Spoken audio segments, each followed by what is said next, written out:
మధ్యకాలంలో మనకు వార్తల్లో తరచూ వినిపిస్తున్న ఆలయం పేరు ఒకటి ఉంది. అదే మహాబలేశ్వరం ఆలయం. ఇది కర్ణాటక రాష్ట్రంలోని గోకర్ణంలో ఉంది. అయితే సెలబ్రిటీ జంటలు చాలామంది ఈ మధ్యకాలంలో తరచూ ఈ ఆలయానికి వెళ్తున్నారు. మొన్నటికి మొన్న నరేష్, పవిత్ర లోకేష్లు ఈ ఆలయాన్ని దర్శించుకోగా, గతంలో నయనతార, విఘ్నేష్లు ఈ ఆలయాన్ని దర్శించుకొని ఇక్కడ ప్రత్యేక పూజలు చేశారు. అయితే సెలబ్రిటీ జంటలు ఈ ఆలయాన్ని తరచూ ఎందుకు దర్శించుకుంటున్నారు, అంతగా దీని ప్రత్యేకత ఏముంది అనే వివరాల్లోకి వెళ్తే, మహాబలేశ్వరం ఆలయాన్ని గోకర్ణ క్షేత్రం అని కూడా అంటారు. ఇది గోవాకు అతి సమీపంలో ఉంటుంది కనుక ఈ ఆలయం పర్యాటకులను కూడా ఆకర్షిస్తుంటుంది. ఇక్కడ ఉన్నది శివుడు ఆత్మలింగం రూపంలో ఉంటాడు. అప్పట్లో రావణాసురుడు తనకు ఇచ్చిన ఆత్మలింగాన్ని ఇక్కడే విడిచిపెట్టాడని స్థల పురాణం చెబుతోంది.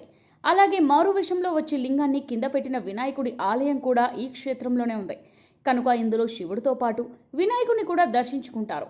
అయితే ఇక్కడ కుజదోష పూజలు కూడా చేస్తారు. మహాబలేశ్వర ఆలయంలో కుజదోష పూజలు చేస్తారు. పెళ్లి కాని వారు అయిన వారు కూడా ఈ పూజలు చేసుకోవచ్చు. దీంతో ఈ దోషం పరిహారం అవుతుందని నమ్ముతారు. కనుకనే సెలబ్రిటీలు చాలా మంది ఈ ఆలయాన్ని దర్శించుకుని పూజలు చేస్తున్నారు. గతంలో నయనతార, విఘ్నేష్లు కూడా ఇక్కడ దోష నివారణ పూజలు చేశారు. ఇటీవల నరేష్, పవిత్ర లోకేష్లు కూడా ఈ ఆలయాన్ని దర్శించుకున్నారు. సెలబ్రిటీలు చాలా మంది ఈ ఆలయాన్ని బాగా నమ్ముతారు. కనుకనే సహజంగానే వారి తాకిడి ఈ ఆలయానికి ఎక్కువగా ఉంటుంది. ఇక మహాబలేశ్వరం చేరుకోవాలంటే విమాన మార్గంలో అయితే గోవా బెటర్. రైలు మార్గం అయితే గోకర్ణకు 23 కిలోమీటర్ల దూరంలో కుంట, 25 కిలోమీటర్ల దూరంలో అంకోల స్టేషన్లు ఉన్నాయి.